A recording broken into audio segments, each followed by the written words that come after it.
Shalom, selamat malam Bapak Ibu Saudara yang saya kasih dalam Yesus Kristus.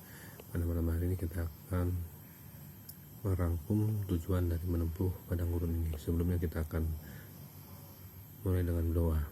Bapa di surga, terima kasih Tuhan, Kau sungguh baik kami. Ya Allah Roh Kudus, Kau telah dan terus memimpin hidup kami sepanjang hari ini sampai selama-lamanya sampai kedatangan Tuhan. Kami diberkati Roh Kudus menjelang hari penyelamatan. Terima kasih Tuhan, Kau terus Allah Roh Kudus menuntut kami jalan Tuhan, menyelamatkan kami dari segala roh jahat, roh kematian, roh dunia, roh mati, roh santet, setan, untuk kuda-kuda, roh maut, dan maut, roh malaikat, roh maut, roh segala penyakit apapun, kasus COVID-19, sekalian apapun dipatahkan kuasanya dengan dalam nama Yesus Kristus Tuhan. Terima kasih Bapa, pimpin Roh Kudus bagi ulang kami dalam kesimpulan tujuan 10 tujuan perjalanan melewati padang gurun ini. Kami akan menyimpulkan dari 10 ini kami ulang kembali. Dalam nama Tuhan Yesus kami bersyukur, haleluya, amin. Ya, jadi kita akan mereview ya 10 tujuan dari menempuh padang gurun ya. Yang pertama, untuk mengenyahkan dosa di dalam hidup kita. Jadi padang gurun itu tujuannya untuk mengenyahkan dosa supaya tidak ada lagi dosa di dalam hidup kita ya. Itu perlu dengan tuntunan Roh Kudus. Yang kedua, untuk menghasilkan iman dan kelemah lembutan.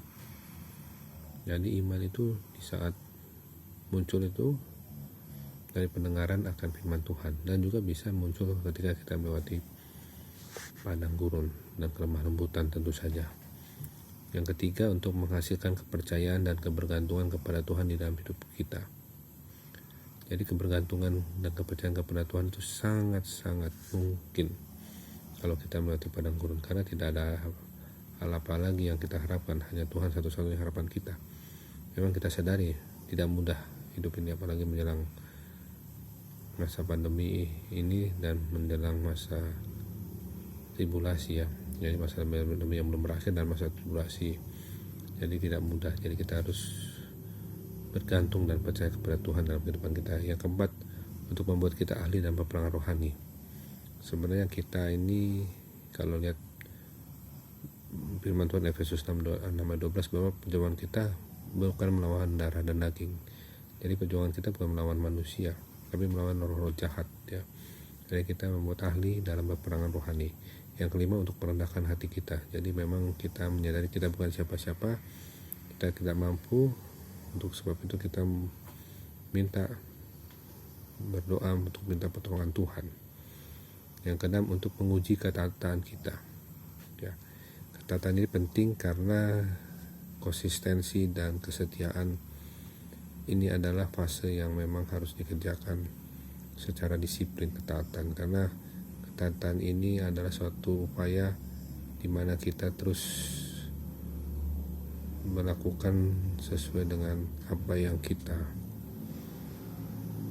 dasarkan hidup ini. Kalau kita dasarkan hidup ini kepada Tuhan, kita akan taat apa yang Tuhan mau kepada hidup kita. Kita taat perintahnya, ketetapannya, kehendaknya ya.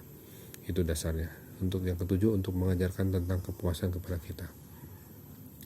Jadi kepuasan itu bukan disertai dengan materi berlimpah-limpah atau kaya berlimpah-limpah, tapi kepuasan itu setelah menempuh padang gurun ya. Kepuasan dalam arti apa? Kepuasan karena setiap hari lewat padang gurun ada Tuhan yang menyertai kita. Jadi kita puas bukan kata harta benda duniawi, tetapi harta yang sesungguhnya, itu Tuhan itu sendiri, milik pusaka kita ya. Itulah kepuasan kita bersama-sama Tuhan. Yang ke-8, untuk mengajar kita mengalahkan kepahitan ya.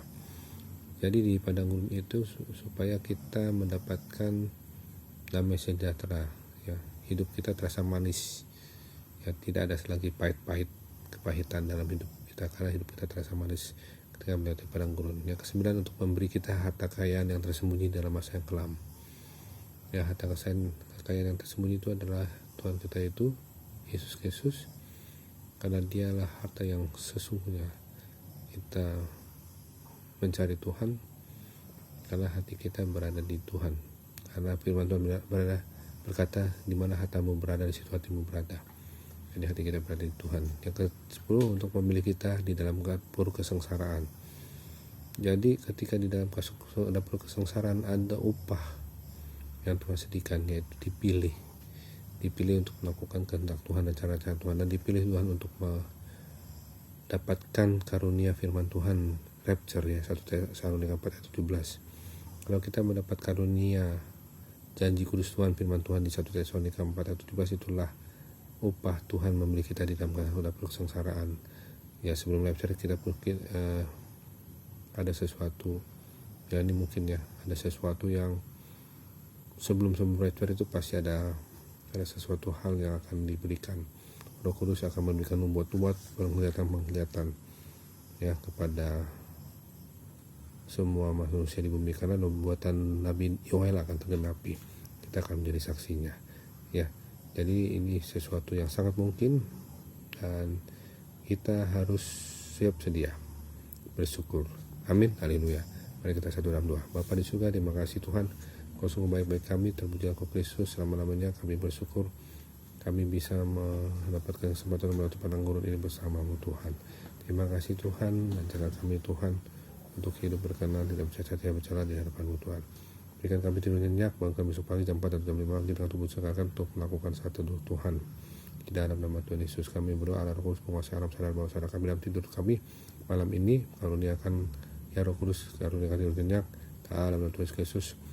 Kami tolak roh kematian ini, henti napas di jantung, gagal napas di satu, gagal napas di kedua, kami tolak kanker hati, cirrhosis hepatis, kanker pankreas, kanker lambung, kanker paru, tolak COVID-19 varian apapun, pneumonia COVID-19 varian apapun, dipatahkan kuasa dengan marah di Tuhan, roh demam, roh stroke, pendarahan, sakit sendi tulang-tulang, kami telah segala roh jahat diikat patah hancurkan kuasa dengan marah Tuhan.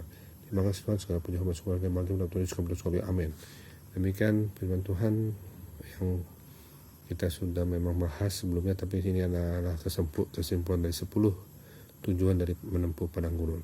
Terima kasih, Tuhan Yesus berkati. Shalom.